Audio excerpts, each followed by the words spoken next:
Yeah, great comment about keeping the audience engaged. And one of the best ways on a Zoom thing is you be looking at the light. Look to the light. I'm so glad that you feel like we've increased our understanding of the outline. Now let's talk about the few things I also want to re-emphasize. By the way, that I just did, that was a transition statement. We've done this, now let's do this. And by saying it out loud, your minds began to organize knowing what we were doing.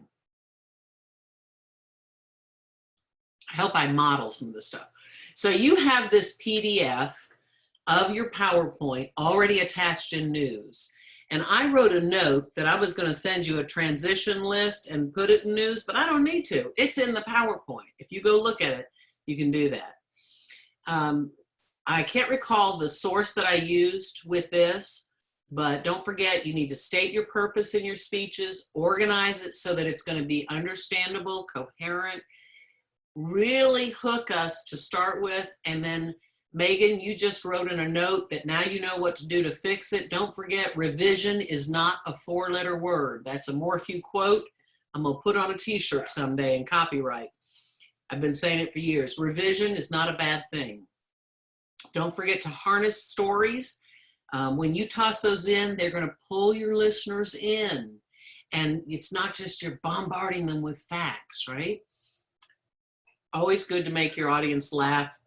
I don't think I do that intentionally, but sometimes people laugh at me and I laugh with them. So whatever works for you, see if you can raise the appeal that way. The quotes that you're going to use will raise the believability. If you use an authoritative source and you say what they say, you know, you quote them, you cite them, then you're going to raise your own credibility and your speech credibility. And it's suggested that you close with some strong line and stop and then look. When some of you guys were speaking, you did a great job of not only modulating your voice when you added, especially most of you, when you added dialogue where the character said something in the stories, or in your personal experience stories, you began to get more animated with your voice. So match your vocal delivery with your non-vocal cues. I saw a couple of students playing with some wires, and that's distracting. So be aware of your nonverbal cues.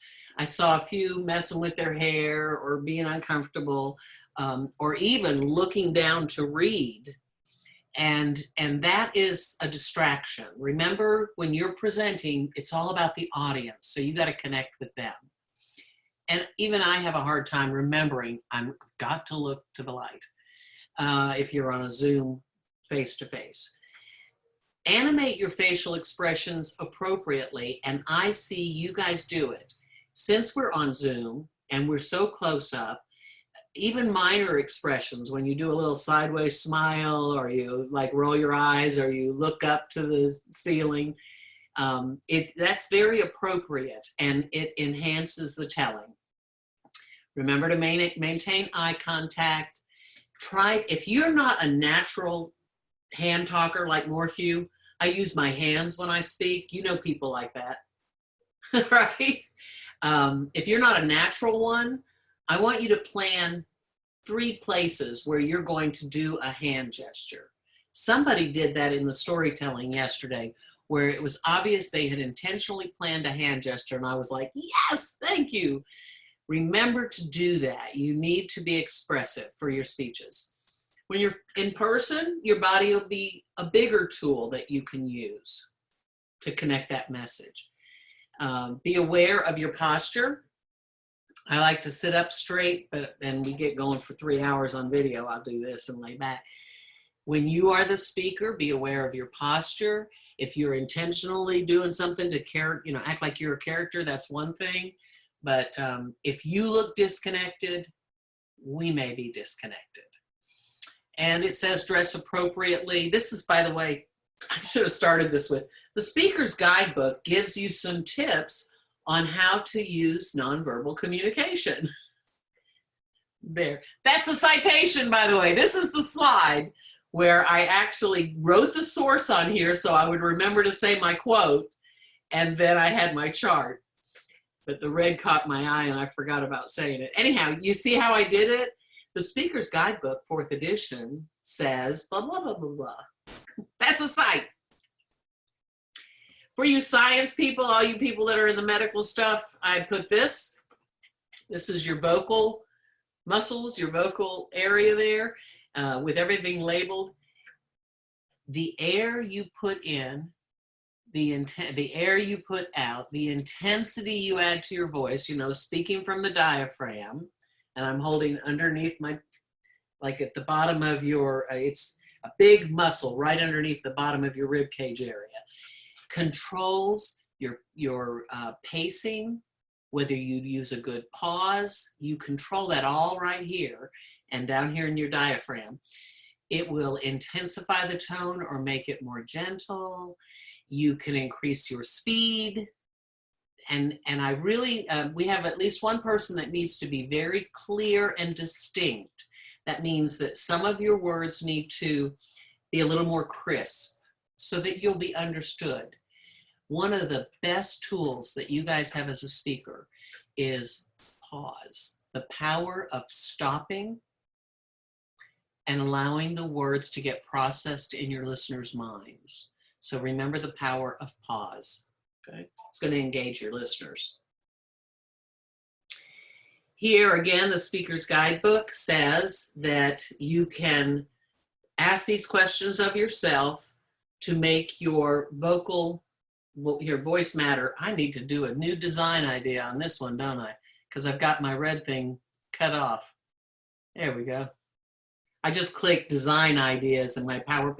No, I want the font a little bigger on the, yeah, there we go. Your voice matters. I'll save that one. Your voice matters. Do you project authority and act like you know what you're talking about? Are you too loud? I can be accused of that at times. All of you did fine as far as your volume being too soft. I did notice that a couple of students get quieter at the end of your sentences, and those who are knowledgeable about speech call that dropping your sentence. You want to make sure that all of your words are heard. The only time I've heard monotone in here is when people were actually reading to us and it seemed like their pacing and their voice never changed. They didn't add dialogue that had a good vocal control for different characters. So just be aware of that. Again, you guys are going to be fine, but if you notice that you get comments about that, then you may want to make it an intentional practice to improve that. Use of pause is the first great tool for that. And then see if there's any area where you can emphasize your voice or reduce the emphasis, right? Couple were too fast, but that was all about reading to us. So is your rate of speech comfortable? I was impressed on this telling that there were less you know, I mean, and like.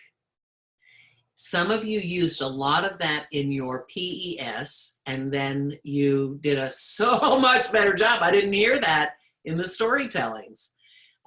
Those are called vocal fillers or disfluencies that can impact the communication of your message.